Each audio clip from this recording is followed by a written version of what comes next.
everyone, and welcome to The Explainer. I am absolutely thrilled to have you here today because we are diving into a high-octane, macro to micro market briefing.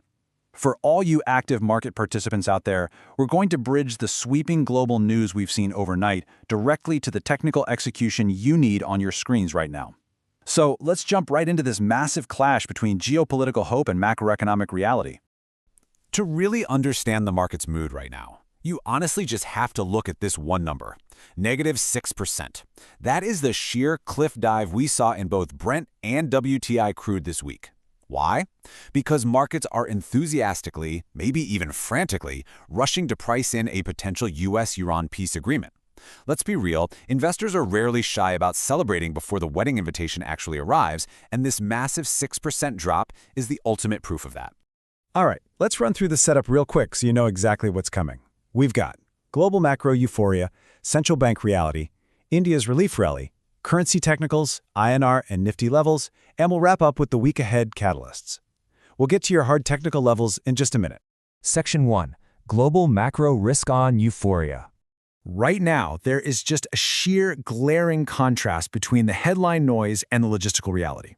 On one side, we have what you could totally call the Monday morning miracle. We're talking statements from Washington, including President Trump, declaring that an agreement is scheduled to be signed on Sunday to immediately reopen the Strait of Hormuz. Boom, problem solved, right? Well, actually, let's look at the right side, the third quarter reality. Iranian officials are still deep in the weeds negotiating transit fees and nuclear timelines. Plus, reopening one of the world's absolute most critical energy arteries involves physical mine clearance, massive refinery repairs, and insurance normalization. It's literally not as simple as flipping a switch.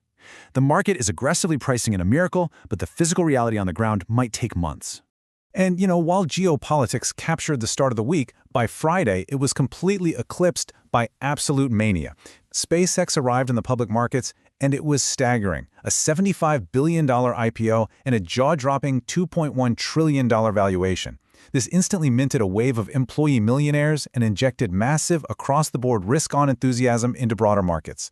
We saw this propel U.S. equities significantly higher, it pulled the 10-year Treasury yield down to near 4.48%, and it helped Bitcoin hold steady around $63,000, while gold, as you'd expect in a risk-on environment, suffered a decline. Section 2. Central banks reclaim the narrative. Now, central bankers rarely get bonuses for optimism, do they? The ECB just hiked their deposit facility rate by 25 basis points to 2.25%. That hawkish move prompted a really sharp flattening of the bund curve, with the 10-year yield settling at 2.41%. Just look at this quote from Christine Lagarde. She says the hike is justified whether we see a significant escalation, a baseline, or a de-escalation. The underlying message here is crystal clear. Headline inflation might be sticky, but central banks are going to stay the course, completely regardless of the geopolitical noise outside their windows. Section 3. India's massive relief rally. Zooming in regionally, India absolutely emerged as a massive winner here, capitalizing heavily on that crude drop. Look at this equity surge. We saw the absolute strongest trading session in 2 months. The Sensex jumped 2.3% and the Nifty 50 gained 1.99%. For India, lower energy costs instantly, and I mean instantly, improved the outlook for domestic growth and external balances, and the market absolutely wasted no time pricing that relief right in. And backing up this bullishness is the inflation picture. Yes, India's May CPI did accelerate to 3.93%, driven by food and fuel costs. But what's the crucial takeaway? It remains comfortably near the RBI's target zone. Because inflation is staying manageable, we're actually seeing government bond yields ease and the rupee strengthening. So despite some lingering chatter around fiscal slippage, the macroeconomic setup for India looks highly favorable in the short term. Section 4. Technicals for major global currencies. All right, let's pivot from the macro narratives straight to the execution desk. If you're trading these major pairs, here are the hard levels. For the dollar index, the DXY, our tactical view right now is a cautious buy on dips. The index found support at 99.64 after falling on all that geopolitical optimism. Your next major floor is 99.00, with resistance sitting right at that all-important 100.25 mark.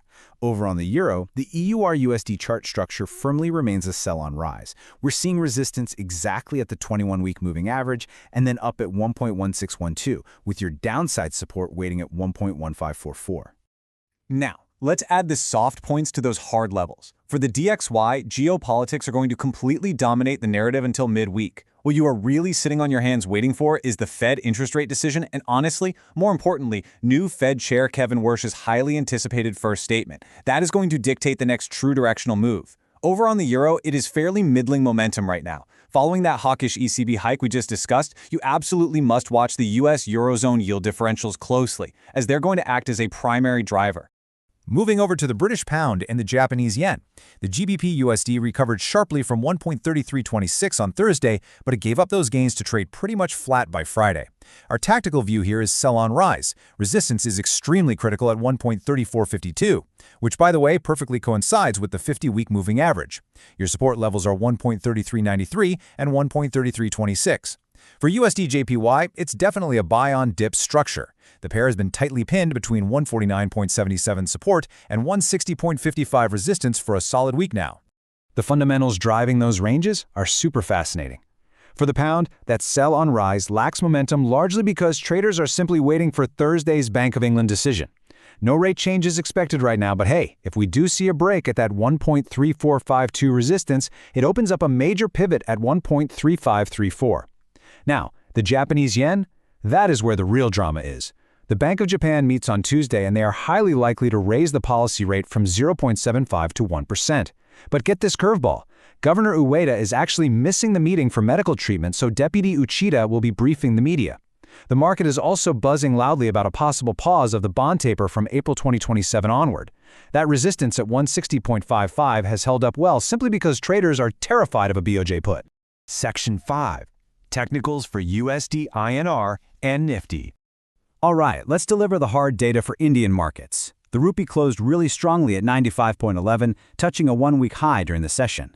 The overall structure on a daily time frame is a sell-on rise. Keep your eyes on these critical supports on the chart. 94.92, then the absolutely key pivot at 94.77, and below that, 94.51. For the Nifty 50, which just surged over 460 points from its lows, we are actively looking for a bullish break. The key resistance and pivot zone to watch is 23,683 to 23,767. If it breaks above that ceiling, the bullish theme fully opens up. Let's look under the hood at the mechanics behind these moves. For the USD/INR, the unwinding of long dollar positions was triggered directly by easing oil prices and those US-Iran peace deal expectations. And this happened despite some intermittent, ongoing dollar demand from corporates and importers. Remember, 94.77 is your absolute line in the sand. A break there opens up a drop to 94.06. On the Nifty side, if we break that 23,683 to 23,767 resistance zone, your next major target on the board is 23,900. When you dig into Friday's blowout rally, it was heavily spearheaded by Nifty Realty and Nifty Financial Services, excluding banks, both of which surged over 3% as risk-on sentiment just flooded back into the market. Section 6. The week ahead catalysts. Prepare yourselves, because we are about to run the central bank gauntlet. Monetary authorities are aggressively reclaiming the spotlight from all these geopolitical headlines. On Tuesday, we kick off with the Bank of Japan decision. Midweek brings the absolutely colossal Federal Reserve decision, where markets have largely abandoned expectations of 2026 rate cuts and are honestly even contemplating further tightening. Then on Thursday, we get a double feature with both the Bank of England and the Swiss National Bank delivering their verdicts. And right alongside the central banks, we have an absolute barrage of critical economic data hitting the wire. We're looking at US and Chinese retail sales, UK inflation figures, Eurozone industrial production, Japanese CPI, and for India, we get trade, PPI, and unemployment data. Let me tell you, once this SpaceX IPO euphoria fully fades away, the market is going right back to its favorite pastime, obsessively overanalyzing every single decimal point in these data releases. Which brings us to the ultimate question for you, the active market participant. We've seen markets rally hard on the mere whisper of diplomacy, completely ignoring the gritty physical realities of mine clearing and logistics. But now, we are walking straight into a week packed with hard monetary policy decisions and relentless economic data. So what's it going to be? Will the hope of diplomacy or the cold, hard reality of data dictate your next trade? Let that question guide your execution this week. Thank you so much for joining me for this briefing. Stay sharp, watch those levels closely, and I'll see you next time.